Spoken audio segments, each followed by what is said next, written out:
Today we visit Bruges, one of the most beautiful and best preserved medieval cities in Belgium.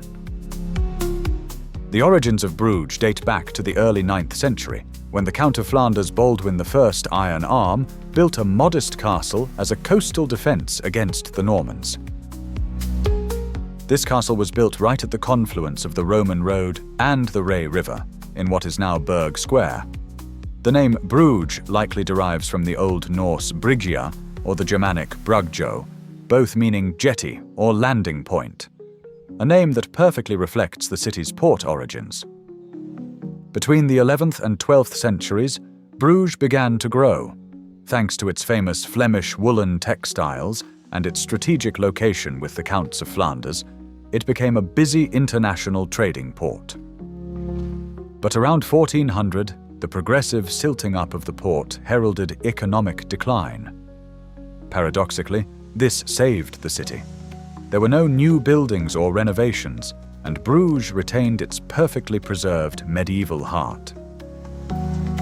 After seeing a very beautiful park in Bruges, Minnewater Park, we enter a unique and particular area of Bruges, dedicated to the Beguinage. But what are Beguins and the Beguinage? Beguins were lay women, single or widowed, who were very devout, but did not belong to a traditional religious order. They gathered in communities to live a life of chastity, faith, and work. They lived completely independent and emancipated, outside of the ecclesiastical hierarchy, leading relatively autonomous lives. The princely Beguinage, 10 Weingard, was founded in 1245 by Margaret of Constantinople, Countess of Flanders. The Beguines lived here continuously for centuries until 1928. Since 1937, it has been home to Benedictine nuns of the Order of St. Benedict and single women who choose a quiet lifestyle. And in 1998, UNESCO declared the Beguinage of Bruges a World Heritage Site. This is the complex. It consists of 37 homes, a monastery, a church, outbuildings, and green spaces. The most distinctive part is the 30 white houses, built between the 16th and 18th centuries. Some of these houses even date back to the early 15th century. They all overlook a courtyard and a central garden. The houses are still inhabited, so I couldn't get very close for privacy reasons. The particular characteristic of this area is the absolute silence.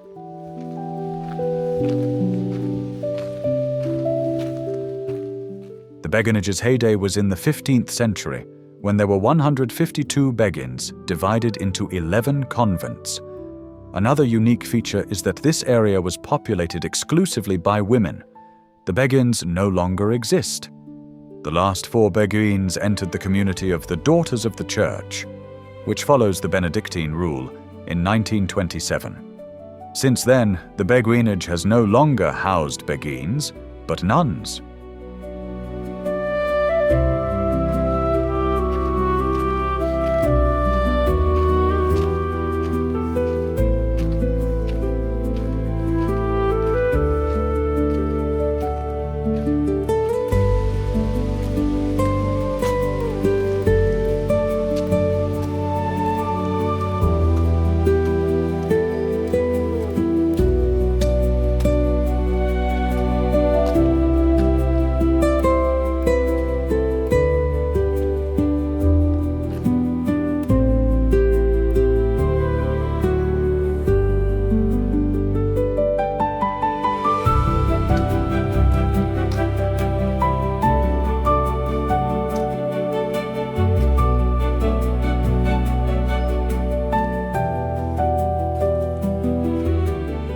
Inside, there is also a museum, which I recommend visiting, where you enter one of the typical Begin houses, reconstructed in the authentic style of the 17th century. There are also information panels that provide further information on the lifestyle of the Begins of the time.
The houses were very similar. Each had a courtyard for access, a Flemish-style kitchen with a fireplace, a dining room, a bedroom containing religious objects, and even a small cloister with a well.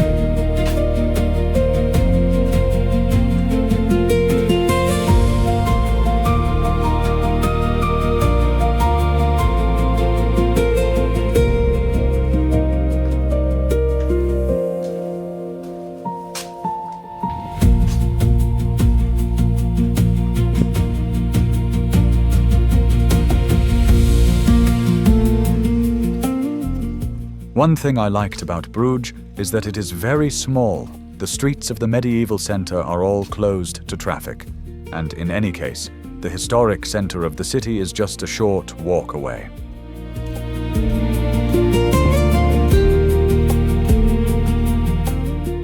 One of the most important places in the city is the Basilica of the Holy Blood. This basilica is important because this basilica houses one of the most important relics of Christianity. The main facade is one of Bruges' most remarkable architectural features. Built between 1529 and 1534, it is in the Gothic Renaissance style, a transition from the late Gothic to the early Renaissance. It is constructed of sandstone and represents one of the first examples of Italian influence in Flanders. Intriguing gilded statues dominate the Gothic facade, creating a particularly captivating visual effect. The facade is nestled among the other buildings overlooking Berg Square. The basilica was built in the early decades of the 12th century as the chapel of the Counts of Flanders. It was a simple oratory with stone barrel vaults resting on heavy pillars, a rare example of Romanesque architecture in the coastal region. The crucial year was 1147, when Theodoric of Alsace, Count of Flanders, set out on the Second Crusade. In the Holy Land, he obtained an extraordinary relic, a small piece of cloth that Joseph of Arimathea used to wash the body of Christ stained with his blood. Around 1150, Theodoric brought this relic to Bruges. From then on, the city became an extraordinary center of veneration for all of Christian Europe. The upper chapel, the Chapel of the Holy Blood, was rebuilt in Gothic style in the 15th century and decorated in 19th century neo-Gothic style. The relic of the Holy Blood is kept here in a crystal vial. You can see it, but it is not permitted to take photos or videos of the relic.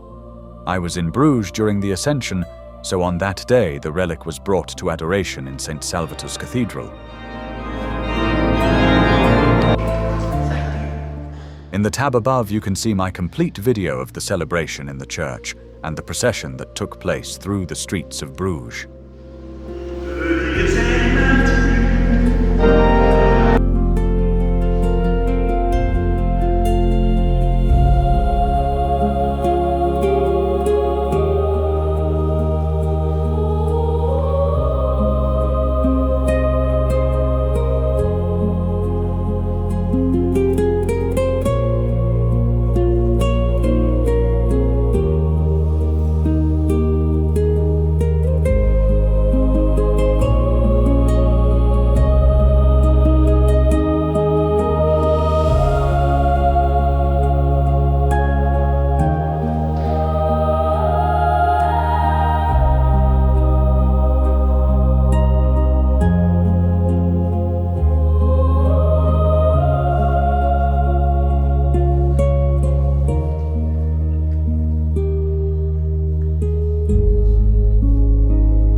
A few steps away is the town hall, which features a beautiful hall on the first floor, the Gothic Hall.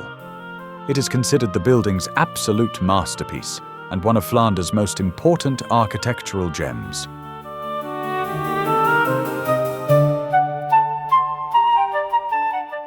Bruges Town Hall was built between 1376 and 1421, making it one of the oldest secular buildings in the Netherlands. For over 600 years, the city was governed from this building, and the Gothic Hall was its beating heart.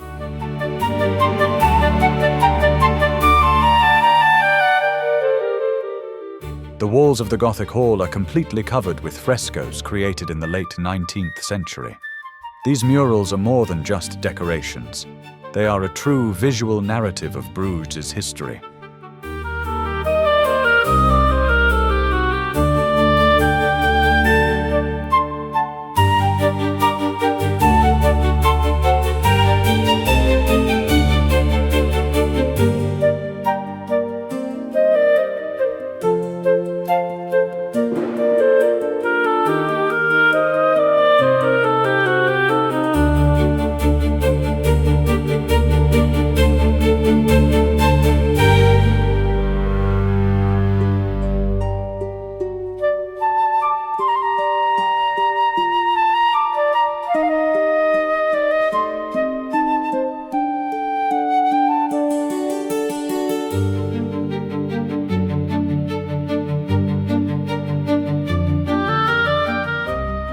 The frescoes depict the city in the Middle Ages, its inhabitants working, trading, and building. The rulers of Flanders, the counts and countesses making important decisions. The relationship between people and power, how the inhabitants of Bruges interacted with their rulers over the centuries. The moments of glory, the economic prosperity that made Bruges an international power.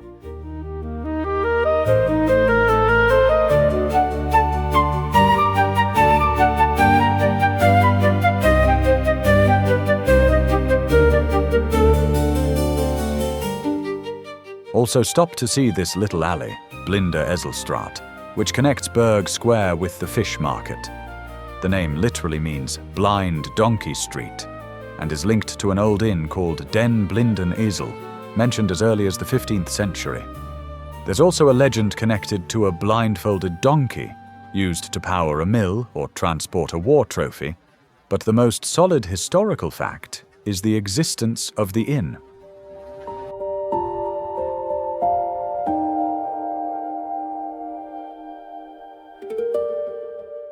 I also recommend you climb the Belfort, the civic tower of Bruges, the highest and most panoramic point, 83 meters high.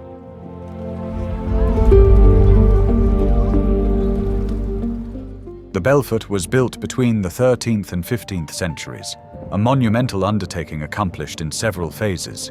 The initial sections were erected between 1220 and 1240, making the Belfort one of the oldest examples of medieval civic architecture in the Netherlands.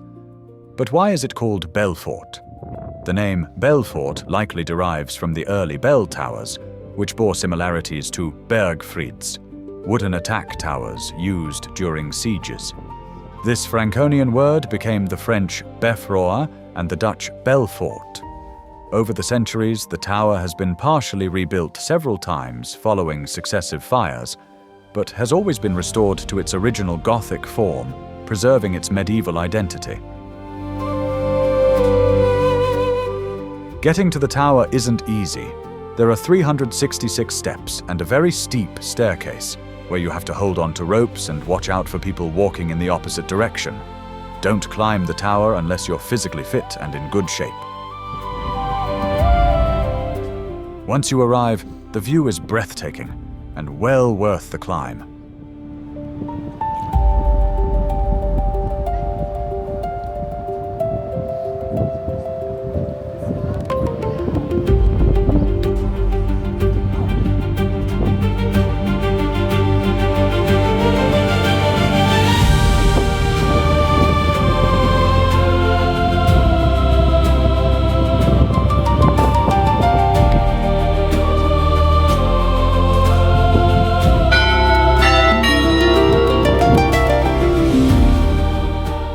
At the highest point you can see the bells, a carillon of 47 bells that are rung every Wednesday, Saturday and Sunday, from 11 to 12.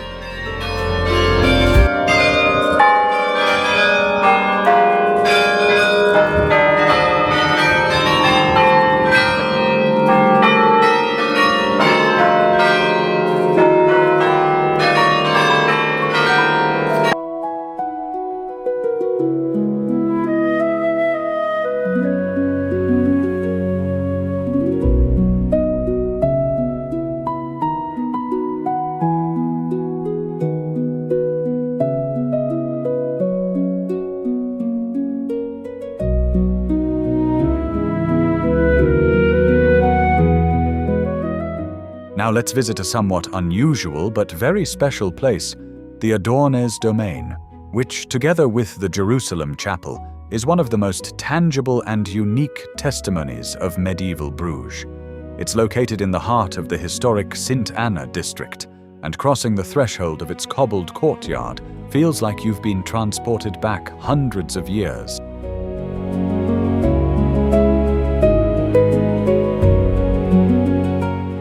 The Adorno family originated in Genoa and settled in Bruges around 1300. Thanks to a savvy commercial instinct, strategic marriages, and good connections, the house rose to the highest echelons of power.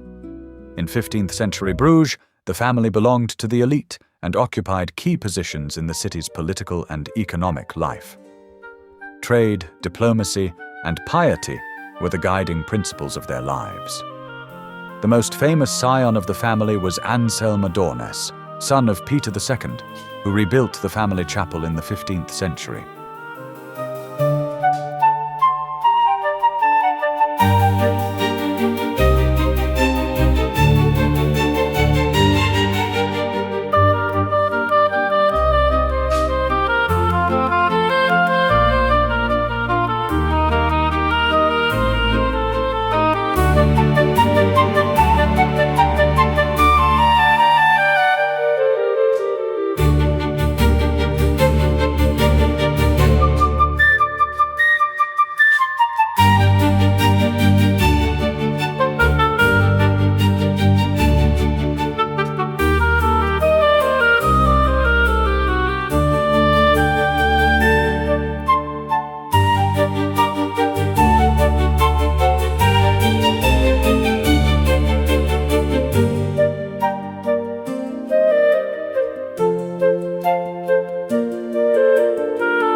Also present is the funeral mausoleum of Anselm Adornes and Margaretha van der Bank.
Now let's visit the Church of Our Lady.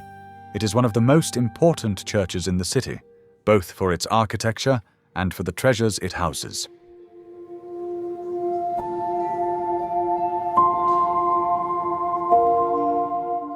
I personally was very impressed and fascinated by the artwork in the church.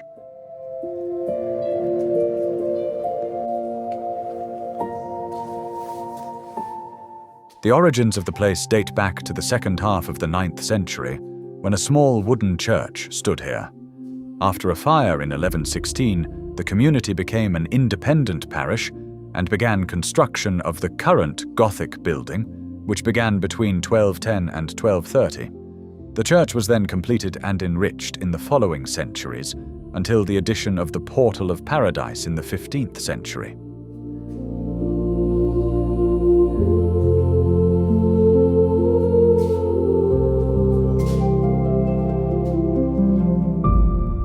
There are valuable paintings such as the Adoration of the Magi by Gerard Segers, the Triptych of the Adoration of the Shepherds by Peter Porbus, and the Transfiguration of Christ by Gerard David.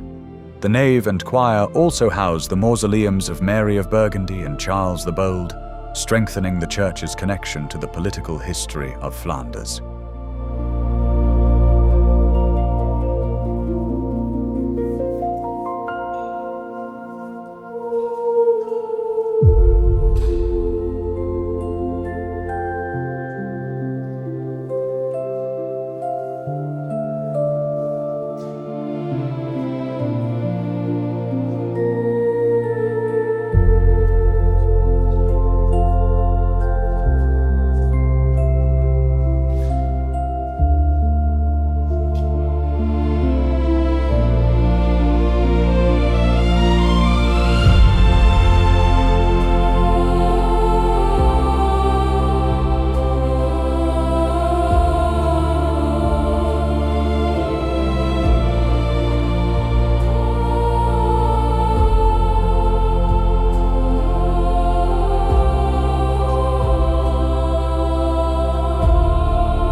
One of the most distinctive features are the painted tombs. Inside some brick tombs, the interior walls were entirely frescoed with sacred images. These are therefore not simple tombstones with inscriptions, but actual small painted burial chambers. The paintings are executed on wet lime using a rapid and rather crude technique, precisely because in the Middle Ages the dead were often buried on the same day. This forced the painters to work quickly, crouched inside the tombs with little time to refine the details.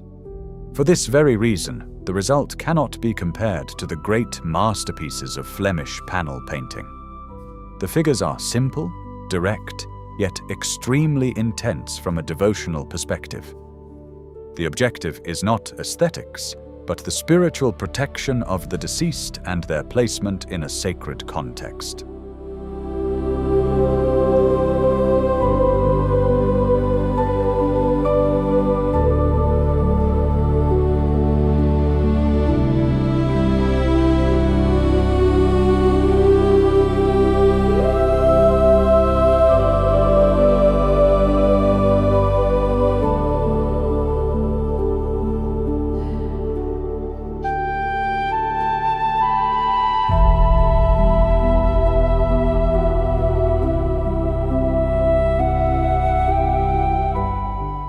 One of the most notable elements is Michelangelo's Madonna and Child, which is the artist's only work that left Italy during his lifetime. It is a 128-centimeter high Carrara marble sculpture, created by Michelangelo Buonarroti between 1503 and 1505. The work was commissioned by the wealthy Flemish merchant family of Mouscron, who had a family chapel in the Church of Our Lady, and was paid 400 florins, a very high sum for the time.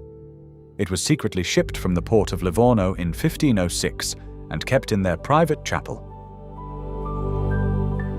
The structure is made of Carrara marble and displays meticulous attention to detail.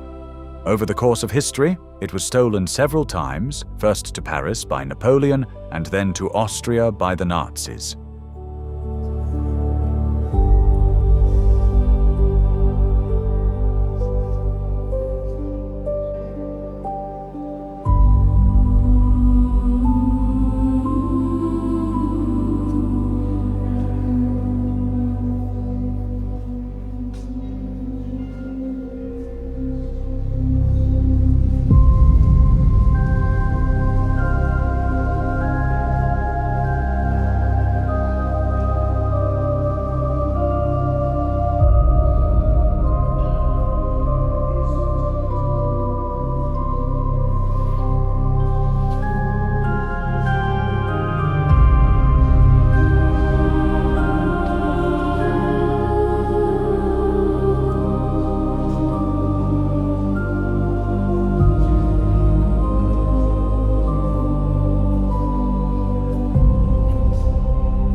we now enter one of the oldest hospitals in Europe, the Sint-Janshospitaal. Dating back to the mid-12th century, this historic complex is one of the oldest healthcare institutions in Europe and continued to function as a hospital until 1978. For over 800 years, it offered refuge and assistance to the poor, the sick, travelers and pilgrims passing through Bruges. The entire space has been transformed into a museum, displaying relics and artifacts from the hospital's time, but it is also worth seeing for the works of art on display, both contemporary and historical.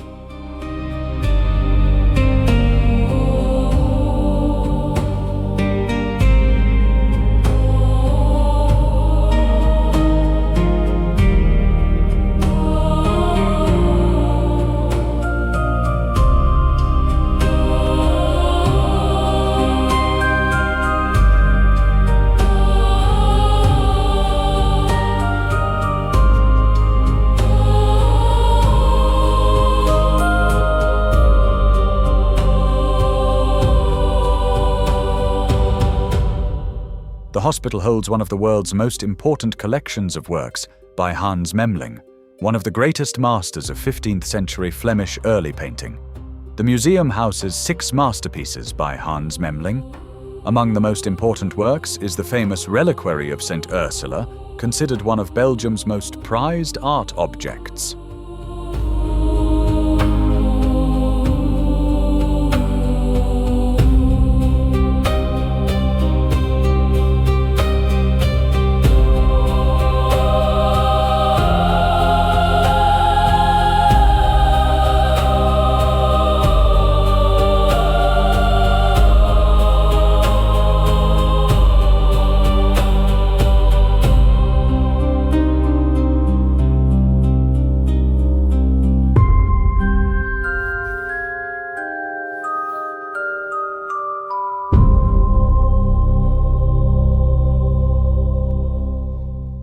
Let's now look at one of the city's most unusual museums, the Torture Museum.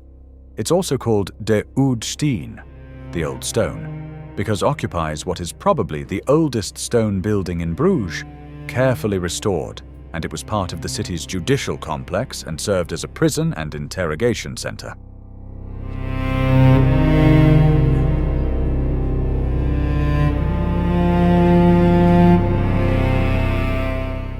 The Torture Museum houses an extraordinary and chilling collection of original torture instruments and faithful reproductions, offering visitors a glimpse into judicial practices, punishments, and torture in the Middle Ages and the modern age.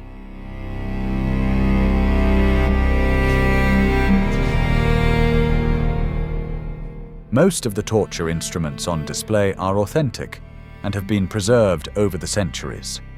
For some instruments, the museum has used reproduction techniques to create replicas as faithful to the originals as possible.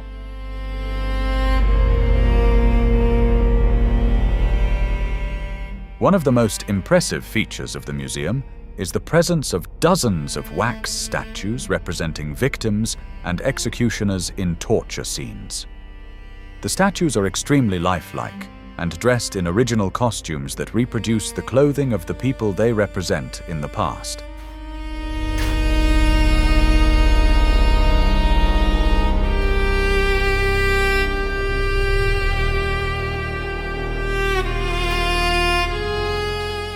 The museum is truly disturbing, especially because of the lighting, which is designed to recreate the environment and create a sense of horror.